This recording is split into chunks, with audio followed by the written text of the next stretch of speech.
Mapagpalang araw mga kapanalig ko kay Kristo. Bago po ang lahat, ano po ang dapat natin laging sasabihin, iisipin at ilalagay sa puso? God is forever in control. Maraming salamat sa inyo sa inyong pakikinig, pag-like, pag-subscribe, pag-comment po. Shoutout sa aking pinakamamahal na kuya, number 1 taga-pakinig ng ating YouTube Daily Podcast at iba pang mga sinusundan niya sa YouTube, ang First Things First, TV Maria, Father Jerry Orbos, Pastor Ed Lapis at napakarami pa. Talagang ikaw po kuya ang isa sa sumisimbolo ng paglago buhay espiritual. Mabuhay ka, Kuya Romy. Salamat din sa iyo, anak ko Patrick, sa iyong comment sa podcast number 14. At sa inyo, mga kapatid ko, na patuloy na mga kapanalig ko, patuloy po kayong sa patuloy ninyong pakikinig. Salamat po. Tanong, ano po ang take home ninyo sa episode 15? August 25, libro ni Sarah Young, Jesus Calling, Enjoying Peace in His Presence, nasa Exodus 3:14, 1 Corinthians 3:16, at Psalms 25, verse 14 hanggang 15. Mensahe ni Lord Jesus Christ na ipinasulat kay Sarah Young with the divine intervention po ito kasi talagang akmang-akma. Napakaganda ng meditation book na ito. So, ini-encourage ko kayo mga kapanalig. Ako ay walang hanggan. Naniniwala po ba tayo dyan sa deklarasyon ni Lord Jesus Christ? Kaya nga, sa Kanya kumapit. Dahil siya ay eternal. At siya ay, sinasabi niya sa atin, lahat daw ng mga kumakapit sa Kanya, nananatili sa kanyang presensya ay nagkakaroon ng love, ng pagmamahal, ng ilaw na maliwanag na buhay, na mapayapang buhay at may kagalakang buhay dahil I am intimately involved in all your moments. Involved ako sa iyo, anak. Sa lahat ng oras, sa lahat ng aspeto ng iyong buhay. Tinuturuan lang kita na ikaw ay maging aware, na maging may kamalayan sa lahat ng oras. Ang takdang aralin mo lamang, sinasabi ng Lord Jesus Christ, is to collaborate, makipag-usap, makipagtalakayan, makipagniig. Yes, makipagniig po tayo sa Panginoon umaga, kahit anong oras, lalo na pagka tayo napapagod. At siyempre, bago matulog, napakahimbing matulog natin pagka nakikipagniig tayo, na bumibitaw tayo sa social media, sa cellphone, sa artificial lights, ano man yan, TV, cellphone, mga iPad, desktop, computers, mga artificial light po yan. Sinasabi ng science, pagka may artificial lights sa ating buhay, tayo ay napapatutog dyan sa TV at sa ating mga cellphone. Artificial light po yan na nagsasabi, nagsisignal sa ating utak. Sabi ng science, hindi ko po sinasabi, sinabi po ng science, ang alam nyo naman ng science, may ebidensya, sabi nga ni Gas Abelgas, ebidensya mga kapanalig. So, yan ang pinaniniwalaan ng science at nag-improve sila na po ang modern prophet. Kaya sabi nila ay talagang napakagandang may pinagmumulan daw at hindi nila masuring mabuti talaga, kaya naniniwala ng mga scientists na may Diyos. So, science na nagsasabi, so maniwala tayo na may Diyos at maniwala tayo na ang artificial light ay nagsisignal sa ating brain na magtrabaho ka. So, ibig sabihin, pag may artificial light, sasabihin ng brain sa'yo, magtrabaho ka araw, maging productive. So, hindi ka maantukin, hindi ka makakatulog. The best na maantok ka ay magbasa ka ng Bible o anumang mga libro mo na makakatulong sa iyo at sa sanlibutan. Dapat isinasali din natin ang ating sanlibutan. Sabi ni Pastor Ed Lapis, you will get what you like, but you should learn to like what you get. Ayun. Kasi usually, yung gusto lang natin ng mapasa atin, pero may dumarating sa buhay natin, mga problema, mga unos ng buhay, mga bagyo, na ayaw natin. Pero dapat daw tinuturuan natin ang ating sarili na maturuan ang ating mga pananaw. Sinasabi rin ng Stoic philosophers, turuan ang pananaw at turuan ng buhay natin, turuan ng sarili ng kailangan magustuhan din natin ang mga dumarating. Dahil kahit pagsubok yan, at sinasabi na rin ng Mother Nature, may isang kwento na isang lolo ni Napoleon Hill, isang wagon maker, tagagawa ng kariton. Sila may plantasyon, ang lolo niya may plantasyon. We are talking about 1800 here kasi sinilang si Napoleon Hill ay 1883. So kung ang lolo niya ay 1800, early 1800, mayroon daw plantasyon silang oak tree. Isang napakalaking plantasyon ng oak tree kasi iyon ay para sa kariton ng ginagawa. At ang napagtanto ng lolo niya at ang mga nauna sa kanya na napatunayan na pagka pangkaraniwan lang na puno ng oak tree, ibig sabihin pangkaraniwan tabi-tabi, inani mo, hindi ito matibay na gulong. So tumitibay daw ang oak tree na ginagawang gulong ng kariton ng wagon maker na si lolo ni Napoleon Hill sa West Virginia, USA po ito.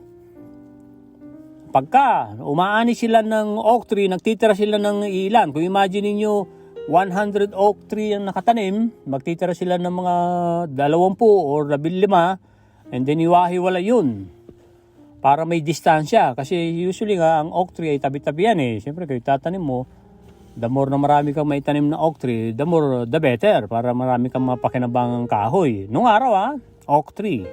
So 1800 po ito. And then pag magtitira sila ng iilan, and then hahayaan nilang hampasin ng mga bagyo, ng matinding mga hangin.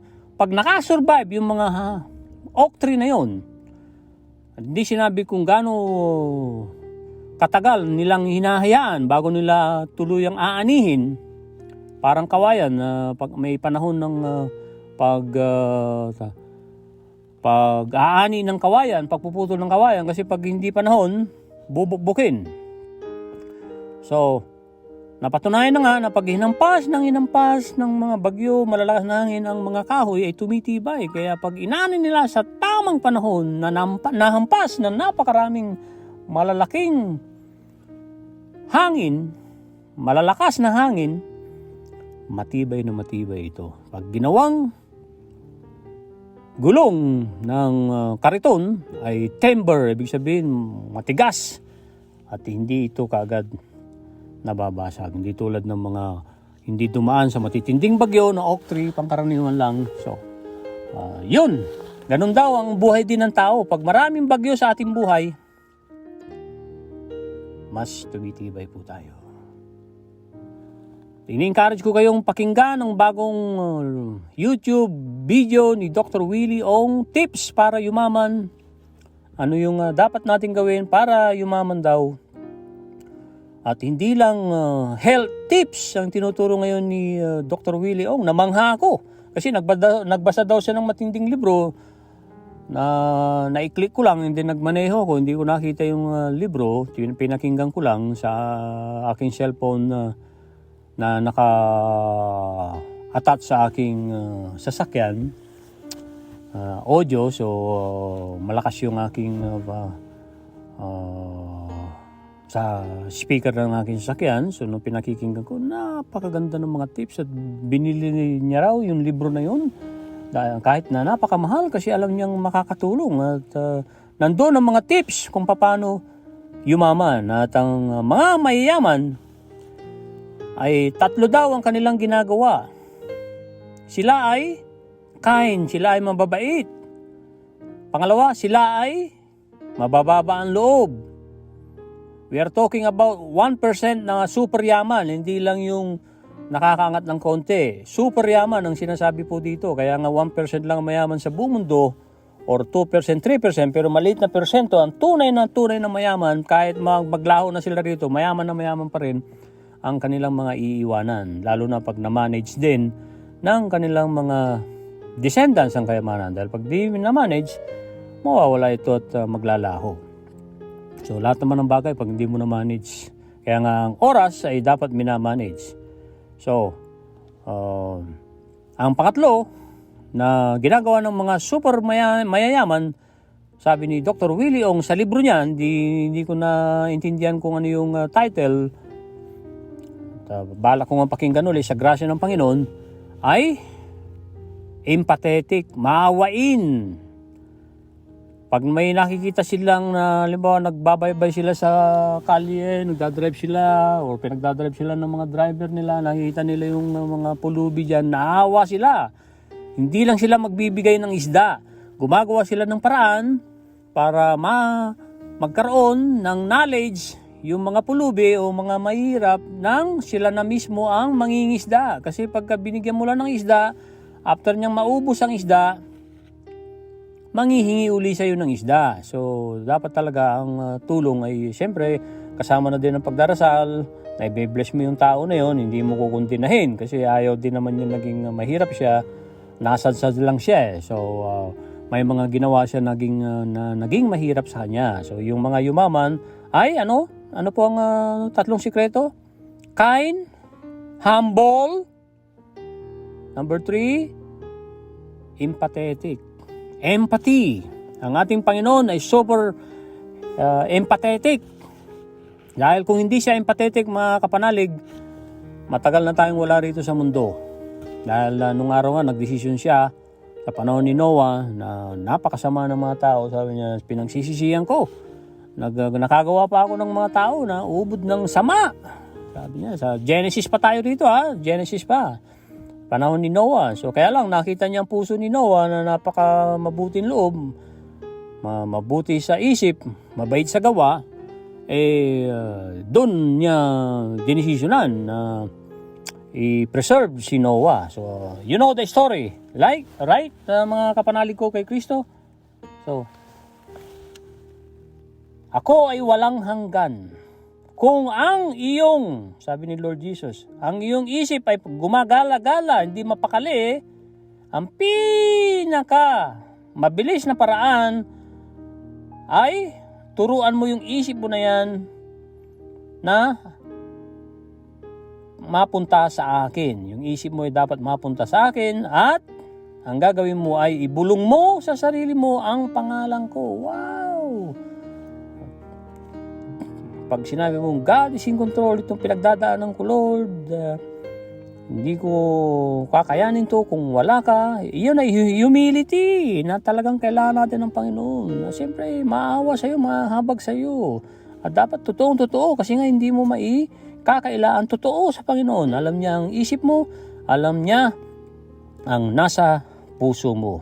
Kaya dinideklara niya lang na maalala natin lahat na tayo ay makipag-collaborate, makipagtulungan, makipag-usap, makipagtalakayan sa pakikipagniig sa Panginoon para magabayan niya tayo. Kaya ako ay walang hanggan.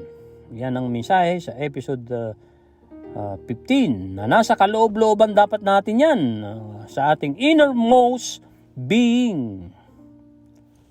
Hindi dapat dumadaplis-daplis lang ang ating isip para sa Panginoon. Amen? Episode 16 po tayo. Pagtiwalaan mo ko sa gitna ng masalimuot na araw, na magulong araw, messy day. Yan po ay August 26, sa grasya ng Panginoon, para sa gloria ng Panginoon. Ito po ang inyong brother Nico Cruz na nagsisikap, lumago, spiritual, ang nagpapaalala sa sarili sa atin lahat that we should measure our progress and adjust our plans and actions to become better aligned for success. At isa pa natin tatandaan, mga kapanalig, If we aren't growing, we are dying. Yes, kapanalig. Kung hindi ka lumalago, namamatay ka. Kung hindi ka nagbubunga, may problema ka. Baka hindi ka naka-attach sa true vine. John 15:7, bago natin simulan nga itong episode 16, sabi ni Lord Jesus Christ sa iyo, sa akin at sa ating lahat ay, if you abide in me, and my words abide in you. Apostrophe. And then, you will ask what you desire, and it shall be done for you. So, may parte tayo. Kailangan naka-attach tayo sa true vine. Kailangan nakasawsaw ang ating ugat sa mga batis ng Panginoon. Kung gusto natin daw ng biyaya, sabi ni Pastor Ed Lapis, ay pumunta tayo dun sa daanan ng mga blessings. At ang sabi ng mga ngaral, mas mabuting mabuhay, kaya dapat mabuhay. Ang ibig niyan sabihin doon, maging mabuhay na marangal, maging mabuhay ka na may takot sa Diyos, mabuhay ka na may pagmamahal ng todo-todo sa Diyos. Mabuhay ka ng maalala mo lagi ang Diyos, lalo na pag ikaw ay mayaman, lalo na pagka ikaw ay joyful, happy, and healthy. Kasi nga, madalas tayo mga tao, nalilimutan natin sa panahon ng tag-ani ang Panginoon. So, yung ikapo, o ano man ang kaya mo, ay kailangan hindi masiro yan kasi pagtatanim yan. The law of giving and the law of receiving. Pag walang itinanim, meron po bang aanihin, mga kapanalig? Kayo na po ang sumagot. Ito na po, mensahe ni Lord Jesus Christ na hinango sa John 16:33. John 16:33 ay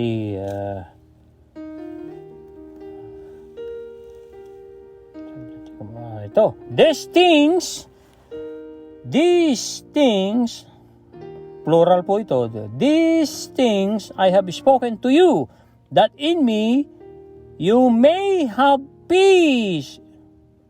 Period yan, ha? And then may kadugtong, in the world, which is mundo, you will have tribulation, but be a good cheer. I have overcome the world. Ulitin po natin sabay-sabay, mga kapatid. In the world, you will have tribulation. Ano po ang ibig sabihin ng tribulation? Mga bagyo, at mga unos, mga malalaking problema sa ating buhay. But be of good cheer. I have overcome the world. Amen? Yan po ay nasusulat sa John 16:33. Napakagandang pagnilayan. At susunod po ay John 14:27. Peace I leave you, my peace I give to you. Not as the world gives, do I give to you. Let not your heart be troubled. Huwag mag-alala. Neither let it be afraid. Huwag mag-alala at huwag matakot. Saan po nasusulat yan? In your notes, lalo-lalo na King Kuya Romy, John 14:27. Ang susunod po ay Psalms 105 verse 4. It says, seek the Lord and His strength. Seek His face evermore. Amen. Papuri sa Panginoon. Salamat sa mga pangako niya. Salamat sa mga salita niya, sa kabanal-banalan ng ating Ama sa Langit.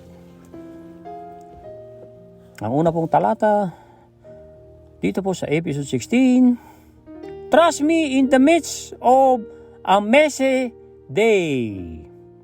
Your inner calm, your peace in my presence, need not be shaken. Hindi dapat naliglig.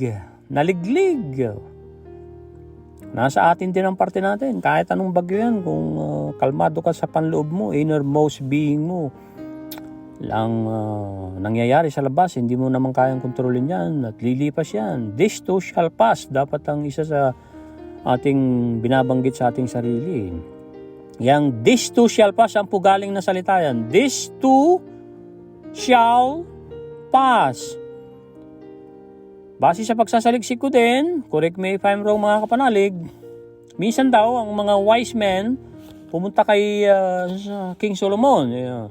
So mga wise men, ibig sabihin mga kings at mga magigiting na tao, mga tanyag na tao, at tinanong si King Solomon, kasi tanyag na tanyag si King Solomon sa dunong na ibinigay ng Panginoon sa kanya, na hiningi niya kasi para magabayan niya ang mga tao sa Israel.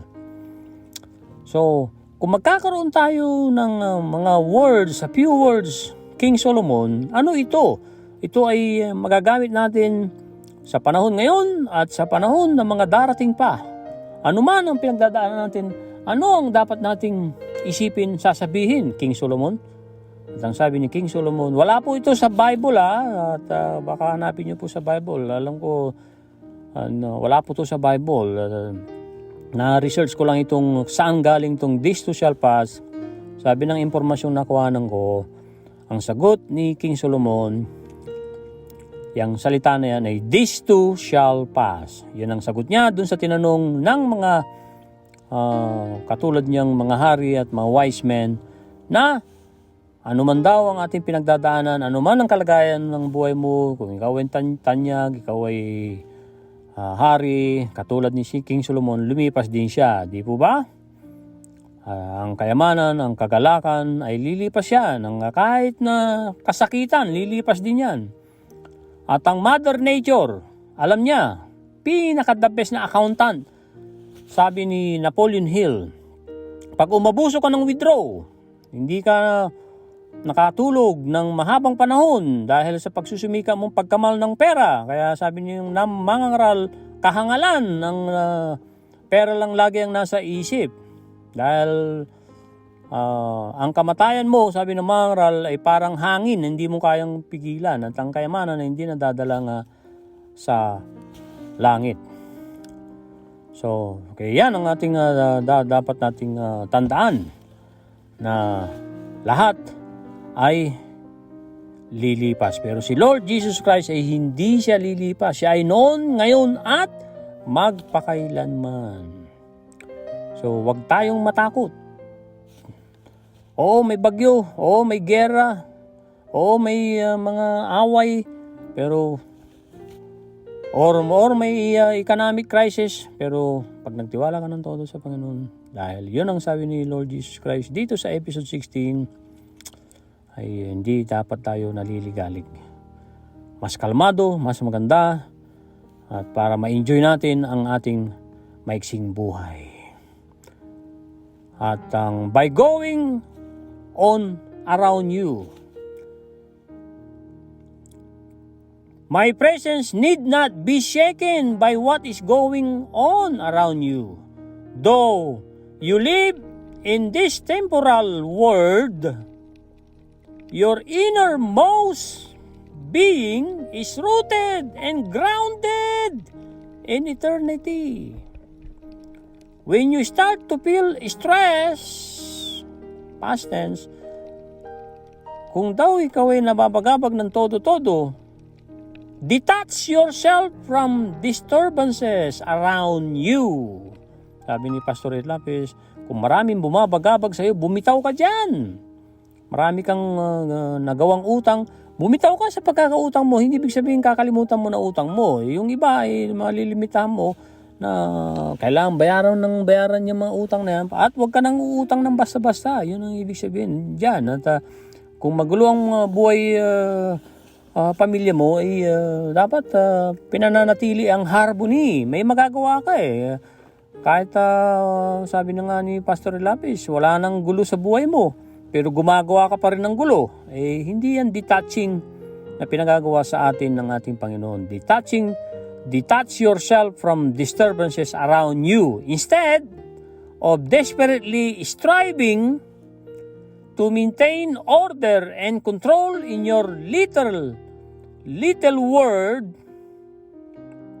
relax and remember that circumstances cannot touch my presence, my peace, Seek my face. Kanina ay my peace, ay kapayapaan.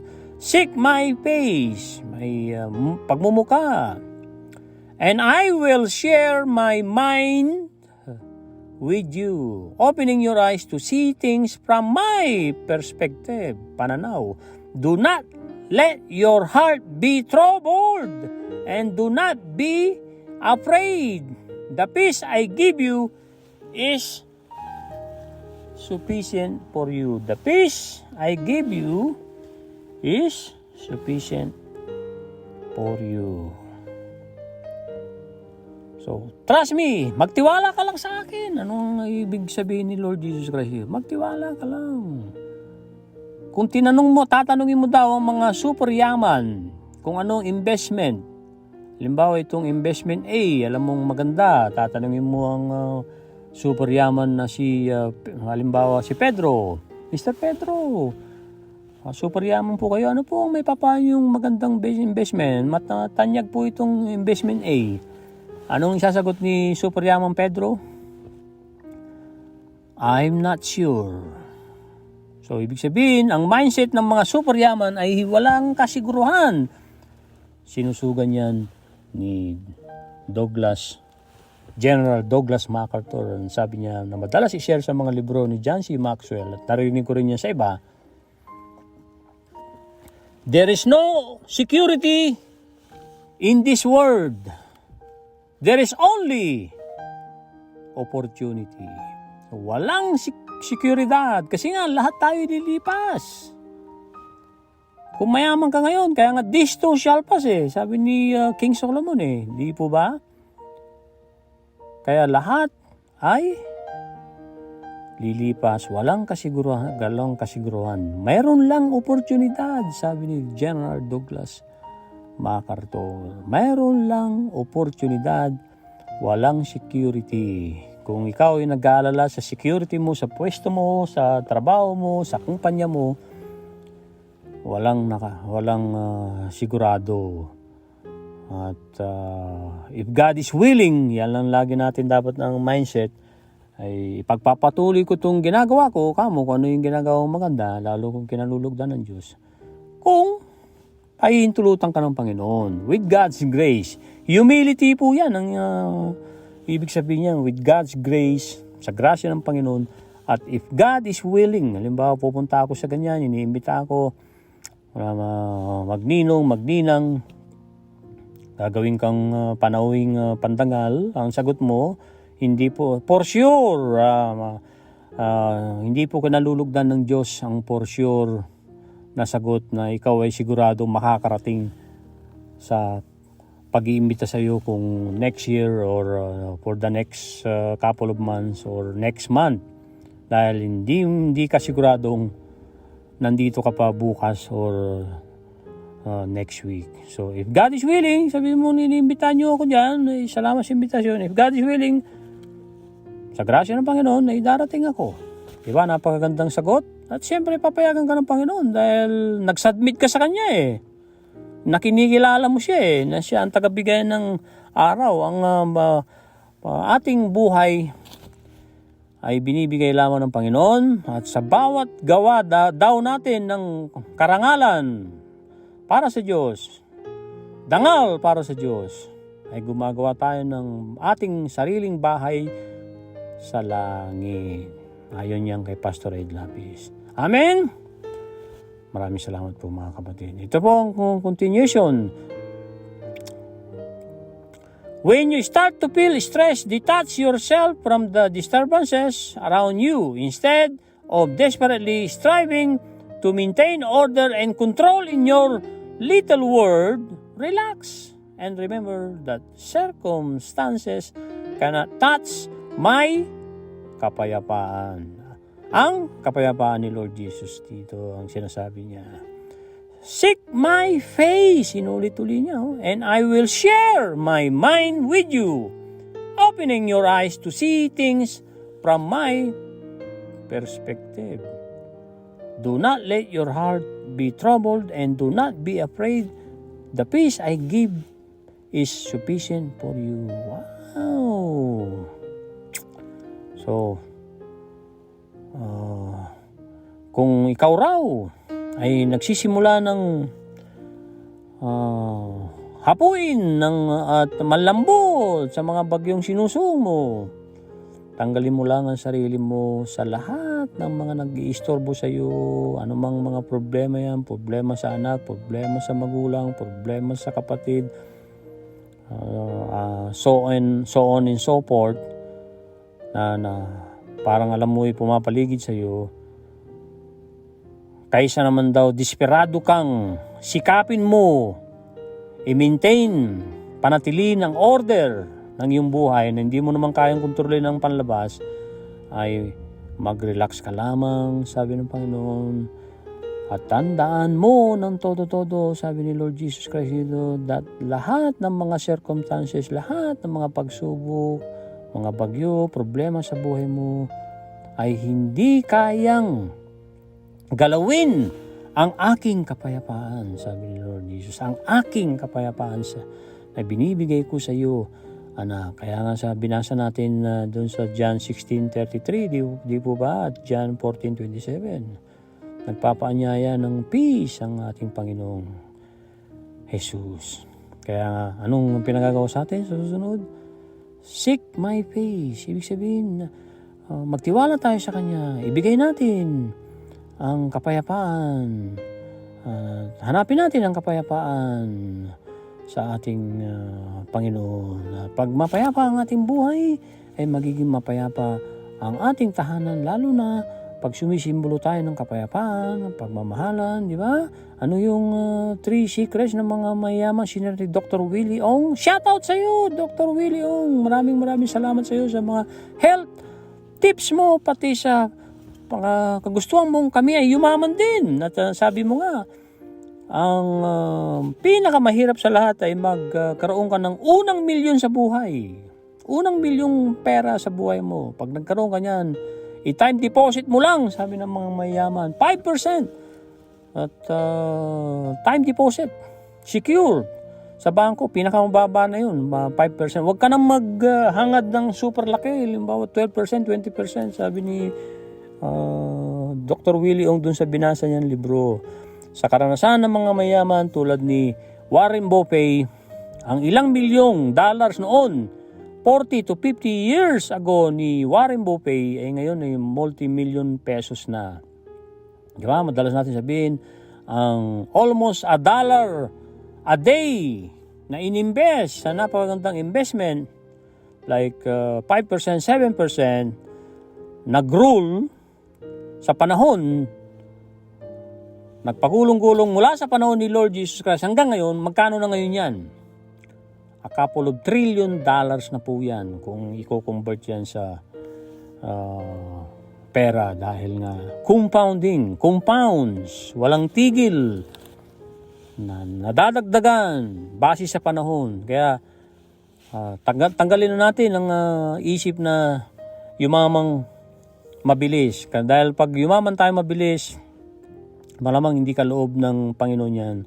Against yan sa natural law at mga universal laws.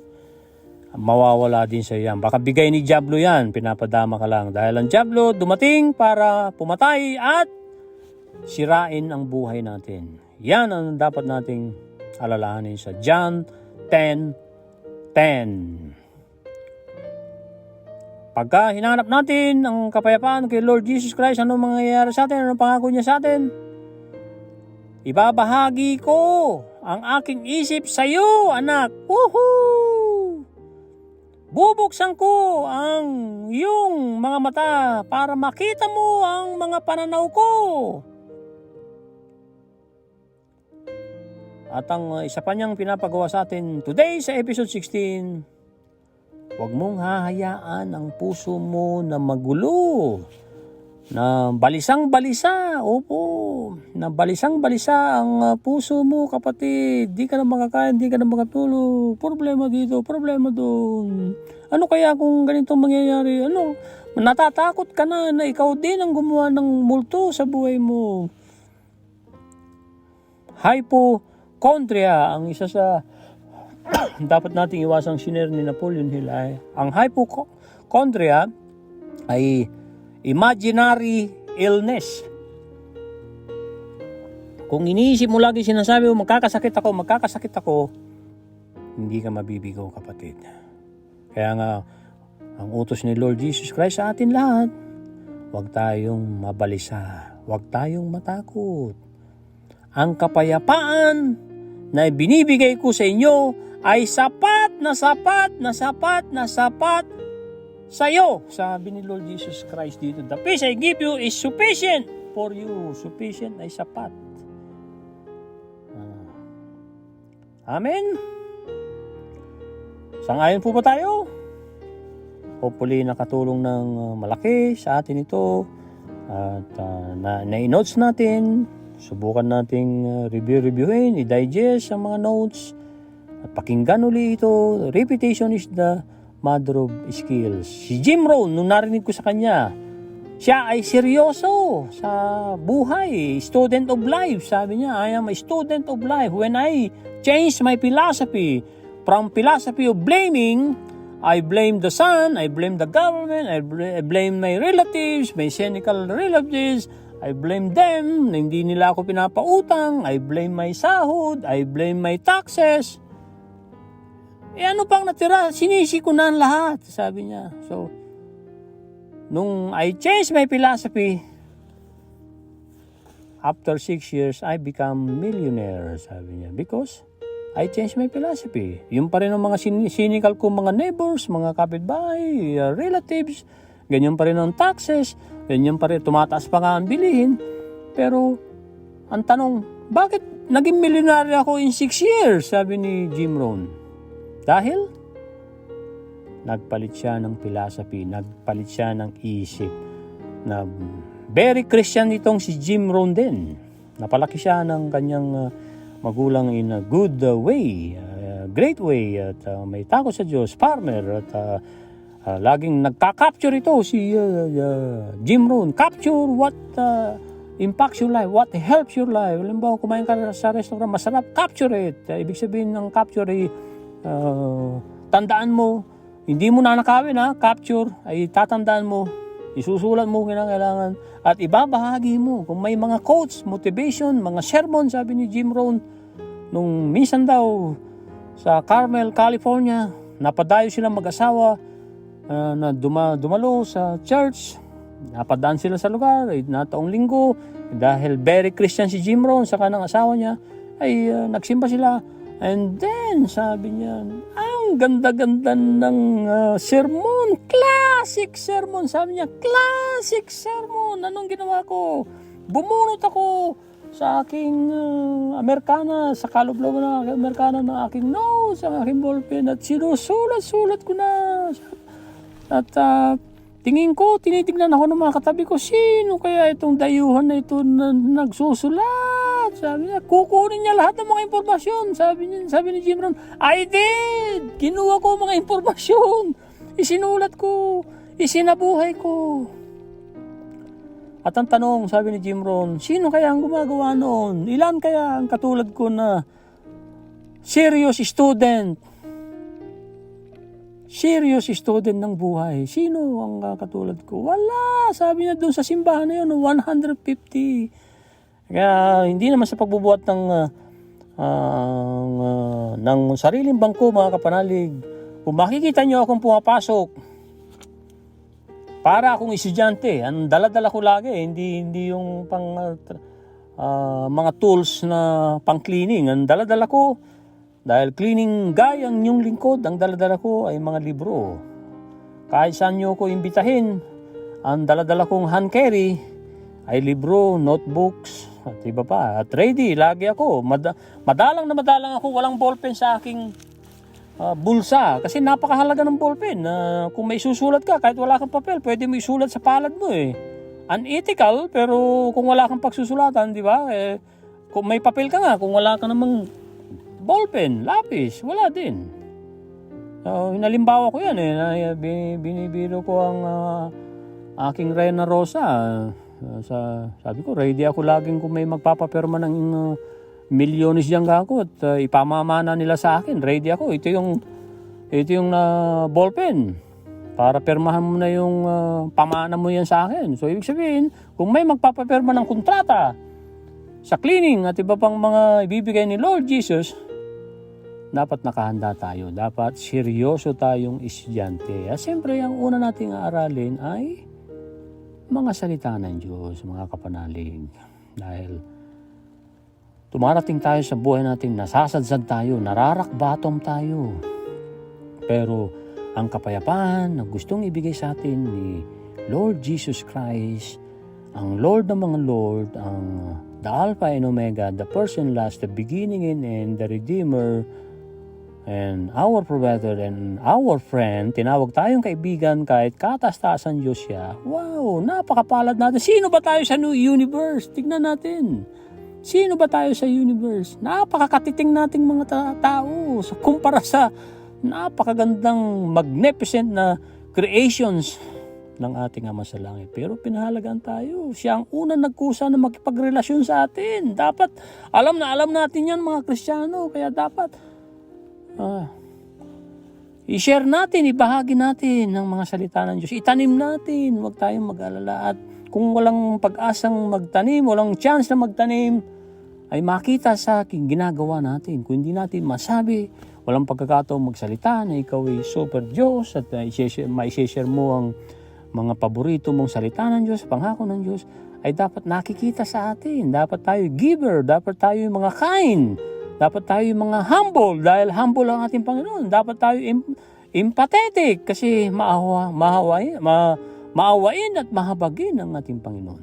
At dapat hindi tayo madaling magalit. Psalms 103 verse 8, the Lord is merciful and gracious, slow to anger, and abounding in mercy. Palakpakan po natin ang ating Panginoong Hesus. Dasalin na po natin sa pagtataas ng kamay. Bakit natin itataas ang kamay? Pipikit ang mata. Active participation is dramatically helps our brain, our success conscious, our mind.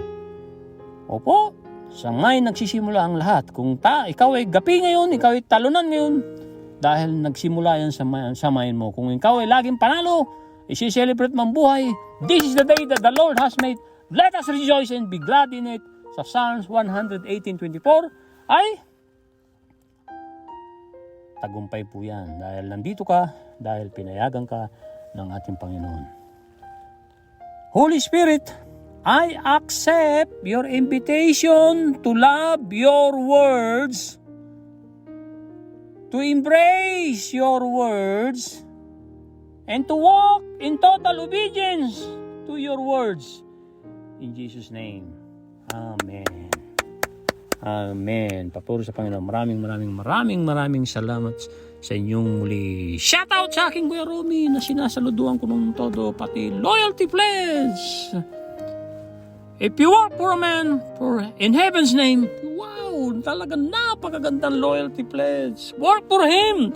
Speak well of him. Yan ang mga unang mga talatang nami-memorize ko na uli sa grasya ng Panginoon. Kaya nga talagang tugman-tugmay ang loyalty pledge na yan. Pag tayo nagtatrabaho sa isang tao, ay work well with him. Speak well with him. Huwag natin sisiraan ang ating mga amo. Dahil kaya naging amo yan kasi mas matalino yan sa'yo. Sabi ni Pastor Ed Lapez. Bye-bye now. God bless.